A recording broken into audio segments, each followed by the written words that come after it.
Illinois Governor Pritzker was asked this week about data centers and new regulations to be presented by lawmakers during the spring session.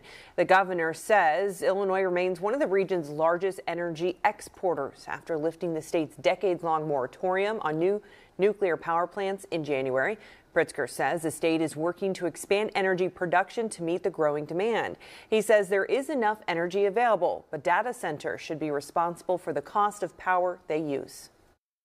Data centers should pay for the electricity that they are using, and if they are in any way going to increase the price of electricity for consumers, they should pay for that increase, not the consumers.